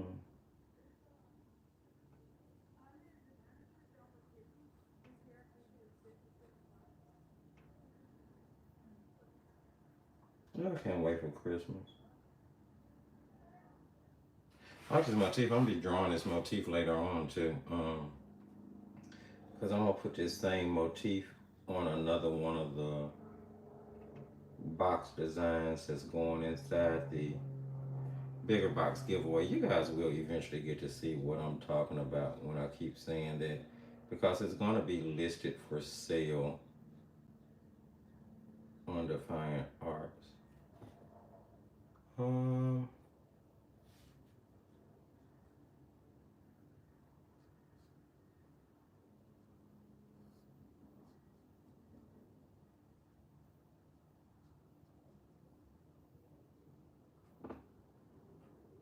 Trying to think, is there any other places that I need to put these?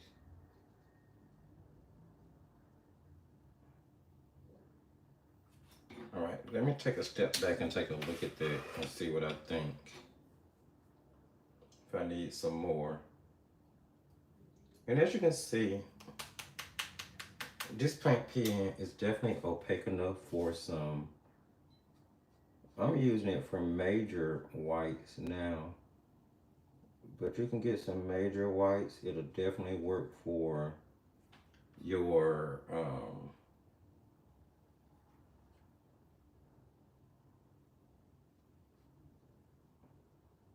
secondary highlights.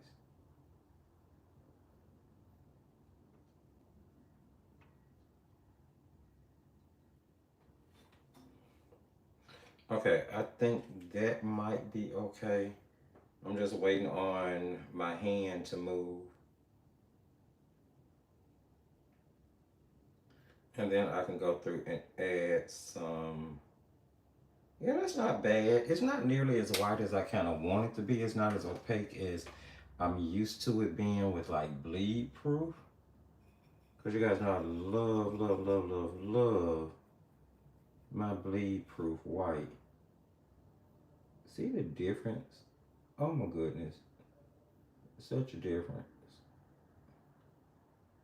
Not that the paint pen is bad, it's just that there's nothing like bleed proof. Just nothing like it. It is probably the most amazing white gouache on the market. Dr. PH Martin's bleed proof white. Get yourself some. You'll thank me, I promise.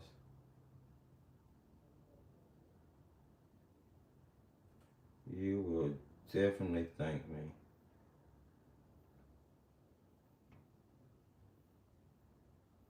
And just in case you don't know what that is, it's bleed proof white. It's basically a gouache that's formulated to be white enough to keep anything from bleeding through it. You know, kind of hence the name.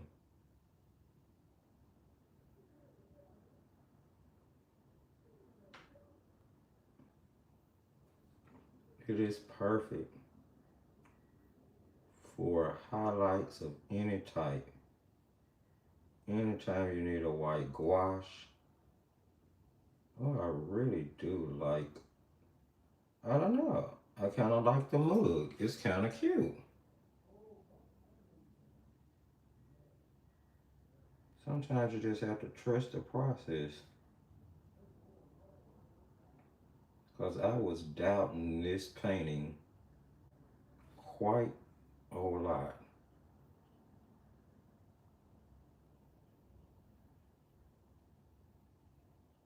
I really wasn't sure it was going to turn out to be anything I wanted to say Thrifty did. But lo and behold, keep talking, keep painting, and there it is.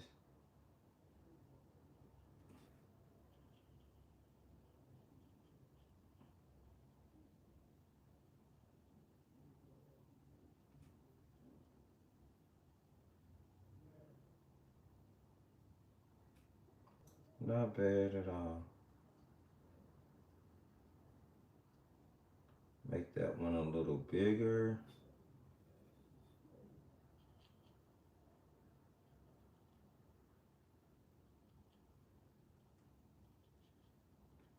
And we are almost done. Put some highlights in my marshmallows, on my chocolate. We might need a string or two of highlight on. All right, let's see here. We're gonna need it. I'm actually gonna go straight from the jar with this because I don't want this to break.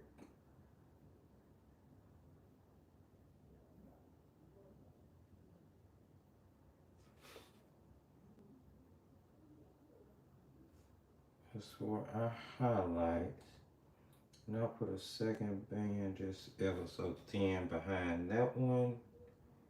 And then this side of the chocolate will be highlighted.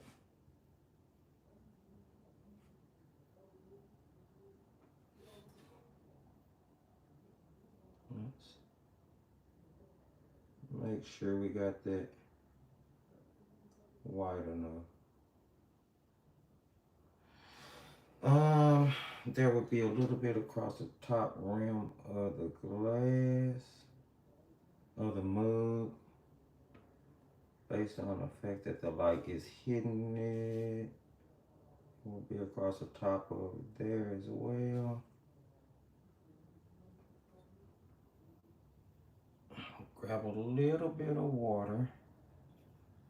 Not much, just a little bit to help make it kind of painty runny again. Alright. And then I need to, I don't know, I guess I want to do, I want it to run down like this actually.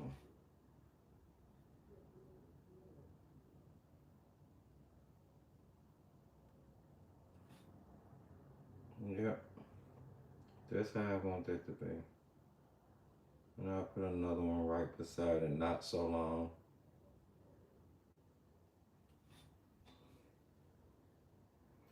And then I'm gonna pop in a highlighter tube on some of our marshmallows.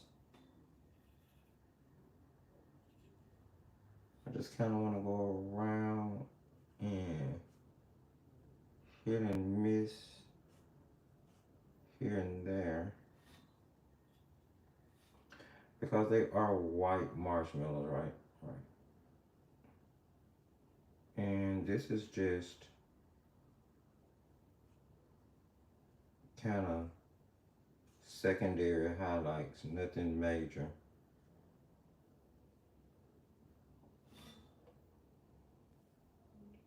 You can see it, but you can't really see it, so to speak. Just enough for you to know it is there. All right, there you go. That ain't bad. I feel like that's a passable painting. I really do.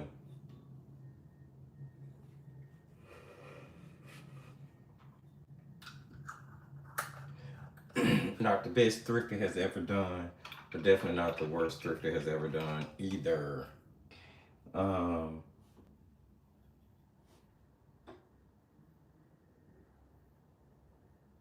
indeed. Indeed.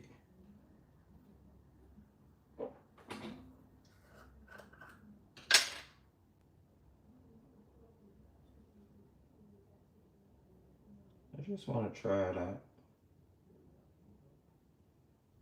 I think it's cool. I will be actually painting something on these other boards. I mean, like painting something for real.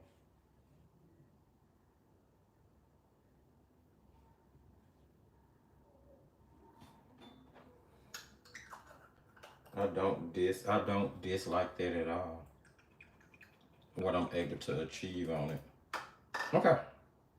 Oh, which is cool because I got quite a few of those left. At least 3 maybe. All right, friends. How did everyone fare out today? How did your painting come out? How's your mug? Is it mugging? My mug is mugging. And once again, we had fun. Oh, well, I had fun. I always have fun painting with you guys. It was my pleasure. Thank you so much for joining me. I will see you. Patreon members, tonight's live at 8 p.m. We definitely won't be on for long. I'll be honest, friends. I'm not sure. You'll know in the next hour or so when I put up because I wait to put up the listing so it'll be at the top of the feed. We may not have a Patreon live tonight. It really just depends on how everything goes. By 5 o'clock, I have some things I'm trying to get worked out. If not, never fret. I mean, we had the live yesterday. We've been doing quite a few lives over there that were unexpected. And we will still have our last live of the year next Monday. Also, for those people who are not Creation Station members, in January, it will be a playlist available for digital purchase of all of the Just Keep Painting sessions from 2024. So you'll get all of the real-time tutorials that were done in Patreon for the Just Keep Painting art series in a playlist that will be available digitally, and you will have access to it as long as Patreon exists, as long as YouTube exists, really. So go out, have fun, enjoy the rest of your day. Merry Christmas, happy holidays, happy Hanukkah, happy Kwanzaa, whatever you celebrate, however you bring in this season with joy. I really, really hope you enjoy the food, the family. Remember, I artsy love you. I will see you guys back here after Christmas. And as I tell you at the end of every single video, just keep creating, friends.